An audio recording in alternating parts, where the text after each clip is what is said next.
Hello, everybody. Josh Neighbors here, Locked On Nationals podcast. Today it is the 24th of April, 2022. Today's show is brought to you by BetOnline and BetOnline.net, the best place for all of your sports action needs. NBA playoffs, NHL playoffs coming up, MLB, obviously. You guys can get in on the action at BetOnline and BetOnline.net today. On the show, we're going to recap the Nationals series against the Giants. They get swept in pretty, non-impressive fashion. I guess impressive by some respects. From the Nationals' perspective, not very impressive. We'll break that down. We'll talk about some of the issues. There's a whole lot to get to here. There are some limited positives. I'm not going to beat you all over the head with positives because I'm sure it's not what you all want to hear, but we'll assess it hopefully soberly here as we move forward on this Sunday edition of the show.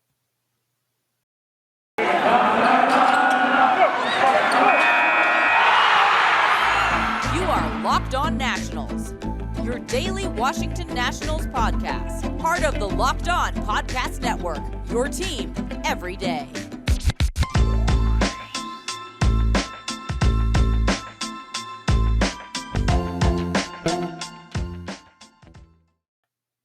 Once again, Josh Neighbors here, everybody, Locked On Nationals podcast. Find us wherever you guys get your podcasts and on YouTube. You can find the show on Twitter at LO_Nationals, and you all can find me at Josh Neighbors _. All right, so this was a rough weekend for the Nationals. Full disclosure, I actually didn't get to watch a ton of this, got to listen to most of it on the radio. Today's game had to catch up with completely afterwards. Some of you guys know I call Richmond Spiders baseball on ESPN Plus most weekends, so drew that assignment during most of the game yesterday and the game today. Was able to catch up, obviously read, watch some highlights. Friday night's game I was able to watch. That was a difficult one. Overall thoughts on the weekend, I just have bolded right now, yikes. That's what I have underlined and bolded. Yikes is what I have. All right, let's check in on the Nationals on what happened. So after this weekend series, the Nationals are 6-12. They are in sole possession of last place in the National League East.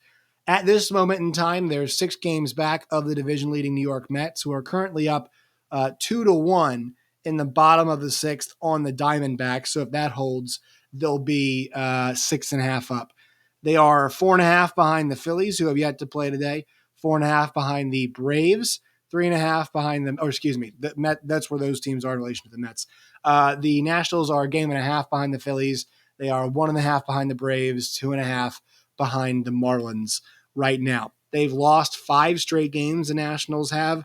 They're 3-7 in their last 10, and they have a run differential of -38, which is the second worst in baseball, only behind the Cincinnati Reds, who picked up their 3rd win of the season today. So obviously the Nationals are not in a good situation right now. We didn't think this would be a winning team, but there are some things you'd like to see. You wouldn't like to drop 2/3 of your first games right now like the Nationals have. Now, I know there's injuries and they're dealing with some stuff, but there's just poor performance happening right now, and there's a few reasons for that. So let's talk offense overall, because I'm going to get to Patrick Corbin here in a second. Usually I work through the weekend kind of in a game-by-game fashion, start where the hottest topics are.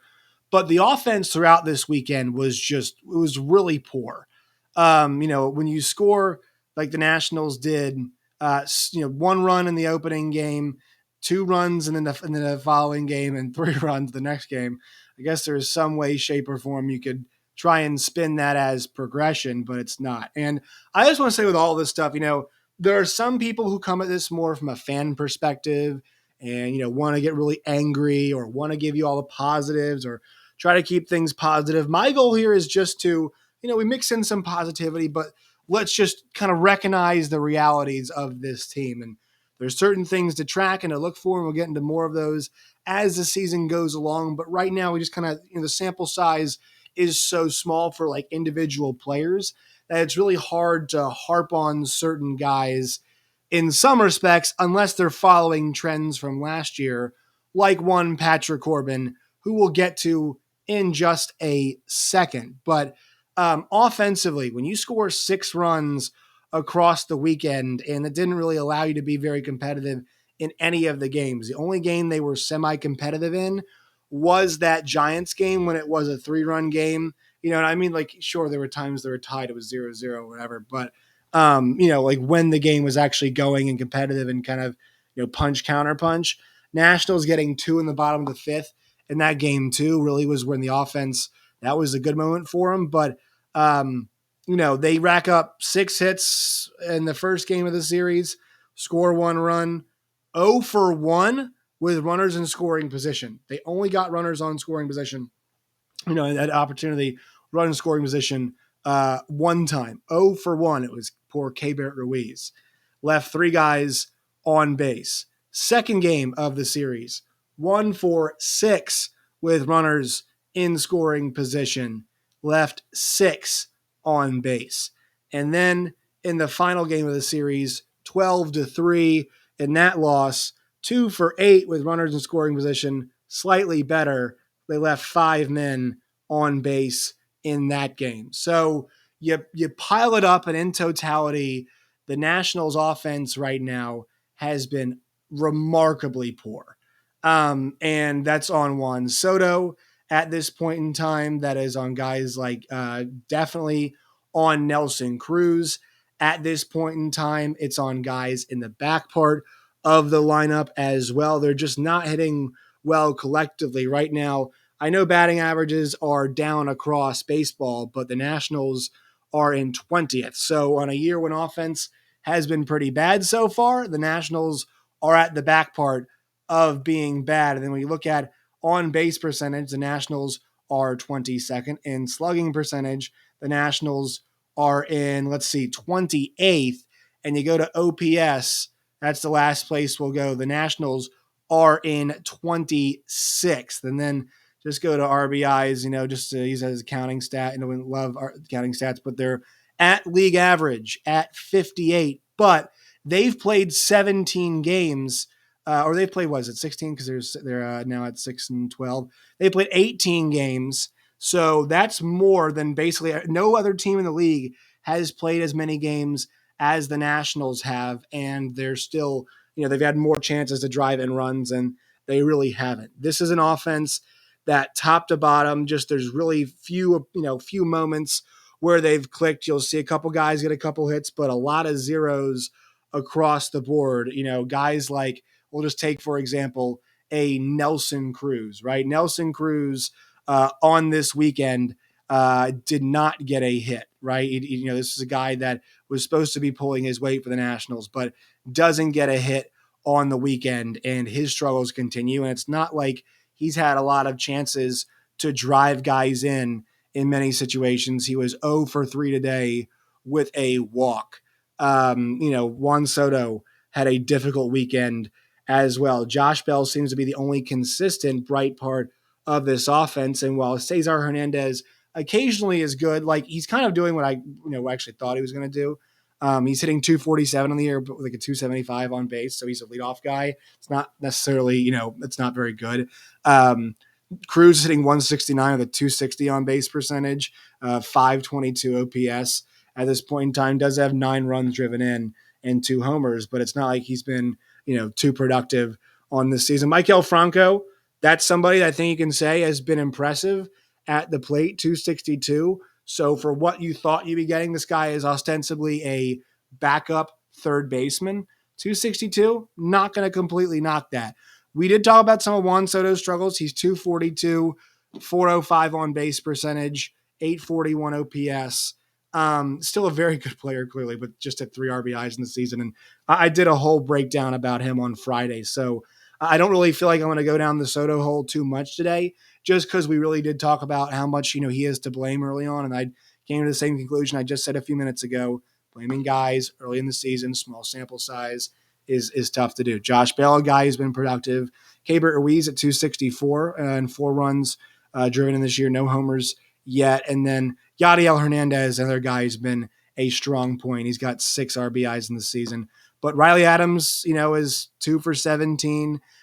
Victor Robles is hitting 125, and The one thing, sometimes you feel like with Robles is when the average is low, but there's times where he can get on base. Lane Thomas, 255 on base percentage right now. It's a guy who's hitting the leadoff spot for you last year and just really hasn't, put up the same offense, although he had a little bit better of a weekend, started to get a couple hits in this weekend. He got 2 in the first couple games. So he actually had 3-game hitting streak, so he got a hit in all of them. But 1 for 4 in all of them, it was not this tremendous accomplishment, I would say. So while I mentioned there is some good mixed in there, the problem is it's not consistent at all. It's not like it's coming, I'm looking at these box scores, not always the best way to do it, but you look at you want to see hits being strung together, or, you want to see a walk after a hit, or, stuff like that. First game of the series, 2 hits for Soto, 2 hits for Bell, a hit for Thomas, and a hit for Franco. Okay. But there's 4 or 5 guys on this list who have got zeros and aren't helping out in those situations. The Nationals last year, what made their offense, at least viable during this season was the ability to kind of just have guys put together good at bats. And, it was the fact that Riley Adams and Lane Thomas, those guys came in and were productive.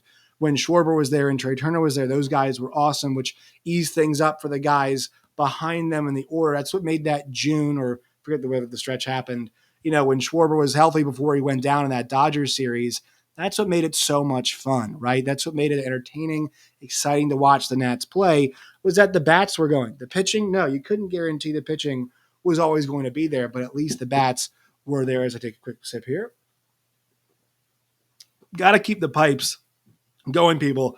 I had 2 games this weekend and the heat got ratcheted up, so vocal cords were not used to that. In addition, now doing the podcast here, love doing it, obviously, but a whole lot of baseball this weekend, so that's why. But yeah, it doesn't feel like, even that spot when Soto came up with the bases loaded the other day, I felt so down on the Nationals offense. Watching that, you're like, oh, just with the way things have gone, like, sure, it's Juan Soto, you think it's going to happen for sure, but now just you feel down generally on this Nationals offense right now. And look, I mentioned, hey, how many of these guys could be viable trade options at the deadline? Like, I'm talking right now, like, they're not locking up Josh Bell. Is he a guy that they could? I want them to keep Josh Bell. I think they should keep Josh Bell. I think he's a solid vet. You guys have heard the podcast before. You guys have heard me say this, but those of you who don't, every podcast, somebody's first.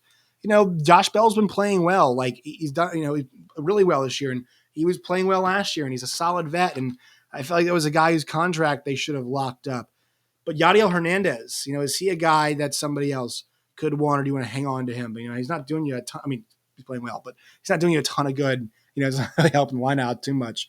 Cesar Hernandez, if he can get his numbers up a little bit, maybe he's a guy. I thought Nelson Cruz could be a potential trade piece. Maybe somebody still wants him. I mean, change of scenery in this sport's a great thing. I still think he'll be a coveted player, but, not doing himself as many favors. Maikel Franco, that trade piece is going to be contingent on him continuing to play well.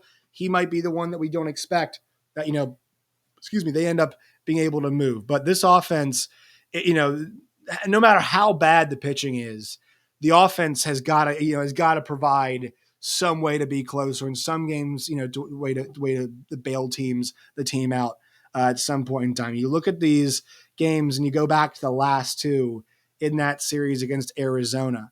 There is a 4-3 loss and 11-2 loss. And you go back to the win before that, it was a 1-0 win on the 19th that they got, the second game in the doubleheader. And the Nationals, at this point in time, we're going to have to go a week without getting a win because Tuesday is their next game. We'll get to that tomorrow on tomorrow's show, looking ahead. But yeah, I'm just, the offense, like I'm sure everybody's watching it. It's just, there's not this connectivity, the confidence. It seems like there's just guys are putting too much pressure on themselves right now. And they have not found a lineup that's gelled or worked just yet. So, I think a lot of fans are obviously frustrated, and the Giants, credit them. It's a good pitching team. Offense just was not there this weekend. All right, quick word from our sponsors, and we'll hit on some pitching notes. Today's show is brought to you by LinkedIn. Springtime is in the air. Also, it's time for renewal, time for growth, personally and professionally. As your small business grows, LinkedIn Jobs is here to make it easier for you to find the candidates that you want to talk to faster and for free. You guys can create a job post in minutes with LinkedIn Jobs. to reach your network and beyond. The world's largest professional network of over 810 million people. It's so many people. Then add your job and the purple hashtag hiring frame to your LinkedIn profile and spread it to the world. You're hiring so you guys can find somebody to help you out. LinkedIn Jobs helps you find the candidates you want to talk to faster. Did you ever know? Do you guys know that they have nearly 40 million job seekers visit LinkedIn every single week? Post your job for free at linkedin.com/lockedonmlb. That's linkedin.com/lockedonmlb to post your job free. Terms and conditions apply. All right. So let's talk about Patrick Corbin, folks. Should we? And I got my notes here. I'm flipping this over. So he gets killed again. It's getting to I just said don't react over sample size. Sample size getting pretty big is getting pretty bad, right? This is a guy who is just struggling every single time he goes out there. And he went out there the other night and it was, some could say same old, for him, at least for the last year or so. But this year he's made 4 starts and he's worked a total of 13 and 2/3 innings. So you can do the math there. He's not really getting too much length, and that's right now. He's not, on average, not making it to the 5th inning or out of the 5th inning, I should say, through the 5th inning, if you will. 11.20 earned run average. Gave up 2 runs in 4 innings the first game, so not awful. Then Atlanta, he gets shelled. 2 2/3, 9 hits, 6 runs, all earned. Okay, Pittsburgh, they're not very good, but still, he does the 5 1/3, 3 hits, 2 runs, both earned, 3 walks, 4 Ks. We said, okay, he's got to build off that. Comes out against San Francisco and just gets smacked. Inning and 2/3, 7 hits, 7 runs, all earned, 1 homer, 3 walks, 4 Ks. Going and looking at some of the numbers here on Patrick Corbin and what his pitches are doing. So velocity department, the 4-seam fastball is down. Average 92.3 miles per hour last year, 90.8 this season. The slider, just a small drop, 80.7 last year, 80.1 this season. The sinker, that one's down, 92.6 last year, 91.6 this season. He's got the 5 pitches slider, fastball, sinker, changeup, and curveball. The changeup, velocity on that one, I'm not really going to talk about. It's up this year, but also it's not very good if your velocity is down, your fastball, your changeup velocity is up. That makes it a more hittable pitch because they're closer, unless it's moving more. But just in terms of velocity, like the pitch is going to look a little bit less different the closer the velocities are. Just simple math on that one. So last year on the slider, teams were hitting 211. All right. This year, 316. The whiff percentage last year, 40.7. This year, 29.3. All right. 4-seam fastball this year. This year, they're hitting 412 against it, opposing teams. Last year on the 4-seamer, 337. So still not great, but this year it's gotten much worse. The sinker last season, 306. This year, 391. The changeup last year, 433. This year, 500, although he's only thrown it 18 times, which is, that's pretty good, pretty bad. If the batting average against is 500. So this right now, is not is not a good situation. It's happening, with the way that, with the way everything's going for him. I mean, I don't really know what to say at this point for him because the quality of the stuff is dropping. It looks like, or, at least this is what it appears like to me. And when this happens, I mean, it's now for a prolonged period of time. I think the question the Nationals, they don't have enough pitchers to have a guy replace him, but what do you do when you throw him out there? Because one of the positive points I was going to bring up was the pen. The pen in that first game threw 7 1/3 scoreless. In the second game, they threw 4 2/3 with 1 earned run. You tally that up together, that's 13 innings of work from them this weekend in the first 2 games. That's shelled the last game, but how many times did you keep going to the well? 13 innings in the first 2 games, 1 earned run, and they weren't, the games that didn't end up being that felt like that competitive there towards the back end. So, they're calling up guys right now like Aaron Sanchez, who didn't look very good yesterday. But at this point, like, what are you supposed to do? Because you're so strapped for pitching. He's 0-3 with an 11 plus earned run average. Didn't make it out of the second inning in a Friday night start at home. Um, I this is something that I think we're really going to attack tomorrow with Matt Wyrick. He's a good person to talk to because I wish I was an ideas guy. I'm actually not a very good ideas guy. I'm a pretty good doer for the most part, not a great ideas guy. So I like to lean on other people for thoughts.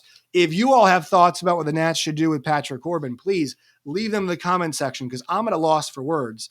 They're in such a tight spot where, hey, we're so strapped for starting pitching, that we're, we have to find somebody in the wire if we're going to send Patrick Corbin out, or we'd have to rush up a Cade Cavalli at this point in time. Let's look at the Nationals AAA depth chart just to check to see what the options are available at that point. And then also could do some for tomorrow's show with Matt. I'll definitely do some perusing to see who's available maybe on the wire or something like that. But this thing with him, as a starter right now, like I don't know what you're gonna, can you keep doing it because he's not lasting very long games. He's getting shelled. His confidence can't be very high. Let's see if anybody. Trying to think off the top of my head. I mean, there's not really a whole lot of guys that you want to call up, that to come and make starts at this point in time. We'll touch on this more tomorrow with Matt Wyrick, but I don't know what to say at this point. It's a large enough sample size. I mean, he's worse. He's actually worse than he was last year. And last year was a disaster. I was just comparing those numbers to his numbers, from last year. If you want to go back to 2020, teams hitting 198 off the slider.